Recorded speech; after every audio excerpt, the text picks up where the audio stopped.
Hey, what's up, everybody? It's Charles, and welcome you guys to another episode of the Dreamerspro Show, where we cover everything from sports, hot topics, classic debates, entertainment, and when we give you guys a fresh perspective on things and how we see them. And today we have another interesting episode for you guys that you definitely want to stick around for. So make sure you go and like the video and subscribe to the channel if you haven't already. Now, Giannis Antetokounmpo is one of my favorite players in the NBA. He is not my favorite player. My favorite player, as many of you know, is Kawhi Leonard, and I'm actually rooting for him to come back this season. And I think we've shown an incredible amount of restraint to talk about a guy that's not even been a part of this NBA season all along, and just look for ways to talk about him for no good reason. So, I'm hoping that Kawhi Leonard comes back this season, because I think if he comes back and he's healthy, I think the Clippers are going to have a legitimate shot to make it back to the NBA or make it to the NBA Finals, because I think they match up pretty well with all of the teams in the Western Conference. But we'll have to wait and see. But that's kind of my hope.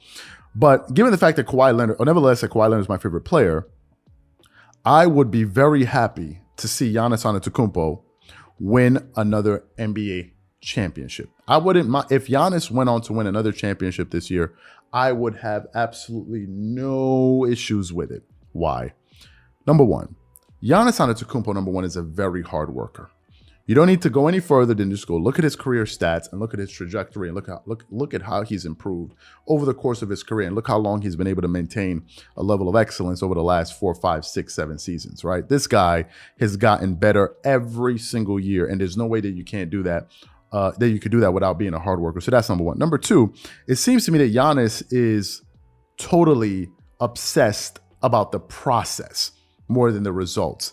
Giannis looks like someone that truly enjoys what he's doing. And to me, I think Giannis is like a blue-collar NBA player.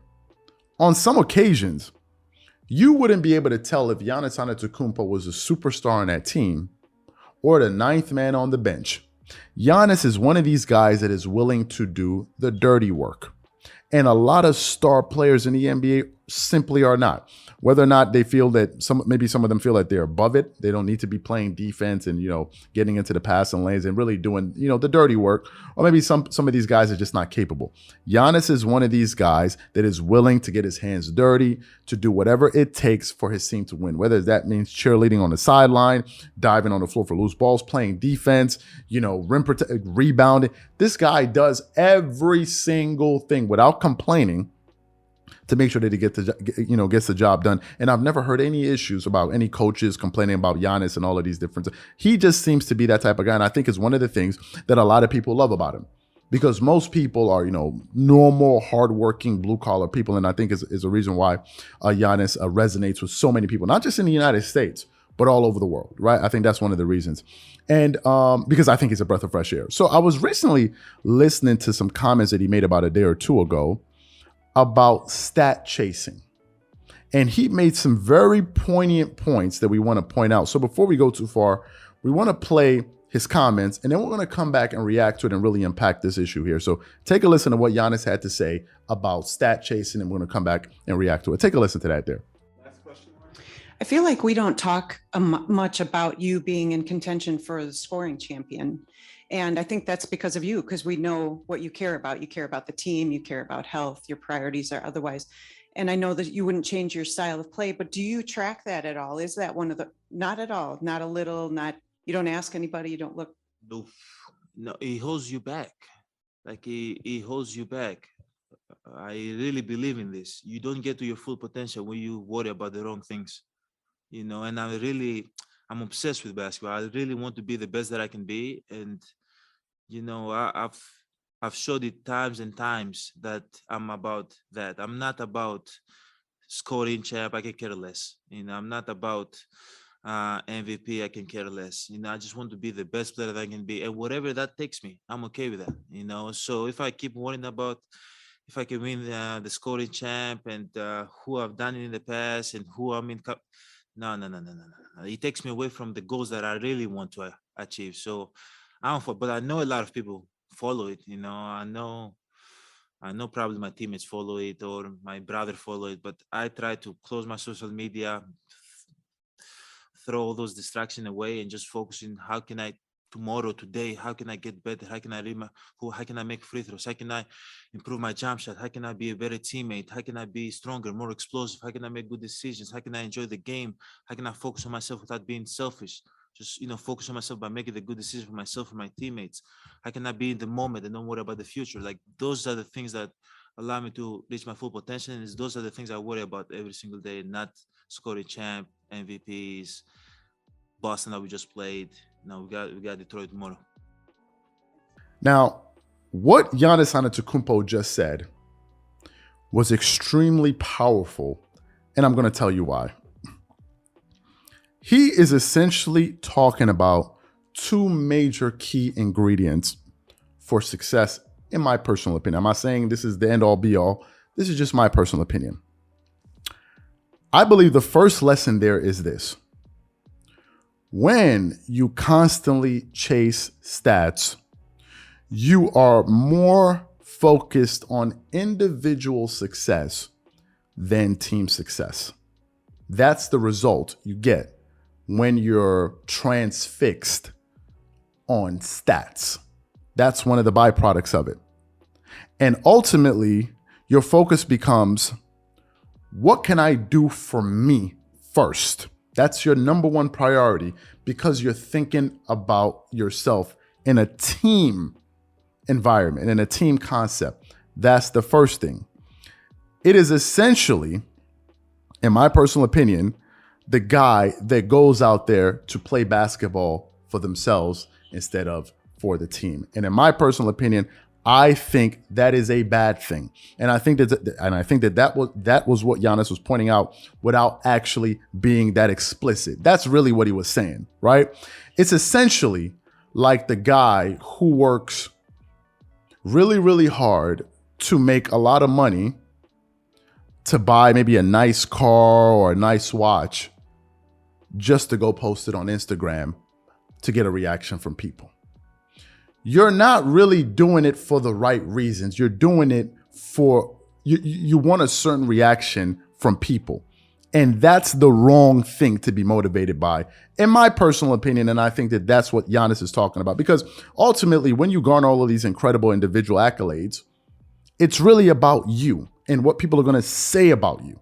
And Giannis is saying, oh, listen, all of those things are great, but it distracts me from my ultimate goal, which is ultimately winning, which is ultimately the reason why I am here. And it should be the reason why all of you other guys that we're talking about, all the other 350 or 400 NBA players that in the NBA, I think that's what we're talking about. So that's the first thing, right?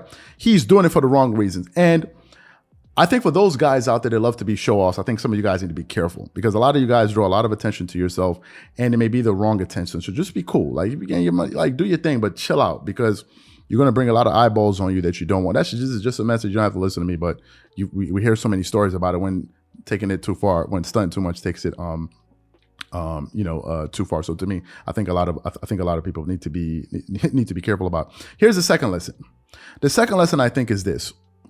He's also talking about delayed gratification, right? That's something that's also very important. You have something that you want. Let's say you want to get a sports car, right? Or maybe a house, whatever it is, by the age of 35. And then you end up having enough money to get it by 33. If you have the power to overcome, or to be able to overcome instant gratification rather, you can take that goal and push it out to 38. You have the money at 33, but you're like, you know what? I know I can get this thing right now. Let me push it into the future. Let me just keep grinding. Let me keep grinding. Let me keep focusing. And I think the power in that is this. You no longer are motivated by things. You're motivated by your legacy and actually larger accomplishments that are bigger than a nice watch, a nice house, or a nice car. That's what happens. Over time, your focus you don't even start to think about it anymore. Even when you walk into a store and you see that car that you want, it may be a Ferrari, whatever it is, you can say to yourself, I can have it at any single time that I want. And that gives you a certain peace of mind. So, I like cars. I love sports cars, right? I love them a lot. And sometimes, there's some cars that I like, and, I'll be sitting there looking at the car online, looking at the car. And then sometimes I'll be wait a minute, what's happening? I spent the last 2-3 hours looking at this car when I could be working. I'm sitting here fantasizing and enjoying the feeling of possibly getting this car. I'm like, bro, you're getting distracted. You're spending all this time on this car when you should be working. And I think ultimately what ends up happening is this. Once you turn into that person that can conquer instant gratification, what happens is this. When you do get that thing, whatever that thing is for you, it won't be the thing that made you. It's not the watch that you have on your hand, whether it's a Rolex, Patek Philippe, whatever it is. It's not the watch that makes you. It's the person that's wearing the watch. That's the difference. You can have a nice watch, but you as a person can't be, there are cases where you can have a watch, but you ain't worth SHI, you know what I'm saying? And it becomes larger than that material goal. And I think that that's what Giannis is focused on. He's like, listen, all of these things are great, but I'm chasing my legacy. And my legacy is more important than these individual accolades. I want to win. And I think that's the key takeaway. Maybe some people will agree with what I'm saying. Maybe some people get some of the points that I'm making. Some people won't, but I think that's the key takeaway. Number one, focus on the right things. Don't always think about yourself. Think about the unit. Think about your family. Think about your community. Think about the bigger picture. That's number one. Number two, don't get bogged down on individual things, on these materialistic things. There's nothing wrong with them. But when that becomes your focus, what happens is once you finally do get that thing, what happens then? You've already achieved your goal. You wanted that nice house. You got it. Now what? You wanted that nice car. You got it. Now what? You wanted that $45,000, $50,000 watch. You got it. Now what? What's going to be the next thing to motivate you? And that's what Giannis is about. And that's what he's saying. It holds you back because you end up being a guy that wanted a $2 million house, $3 million house, $50,000 watch, $300,000 car. But if you took your focus off of that for a minute, you realize that, wait a minute, instead of me chasing these little things, I can go after a bigger goal. But you would never be able to reach it because you are still focused on little things. And even though they seem big to you now, in the future, in the grand scheme of things, they may end up being small. So if Giannis wins the regular season MVP now, guess what? An NBA championship is much bigger than a regular season MVP. And no one knows that better than him because Giannis's public image changed the moment he won a championship, not when he won the MVP. So these are my thoughts. And what I want to know from you guys is, what do you think about this? What do you think about some of the points that I made? Whatever you guys think, please leave your thoughts and comments in the comment section below. Again, if you enjoyed the video, be sure to make sure you go ahead and hit the like button, hit the subscribe button, and we'll catch you guys on the next episode. Peace.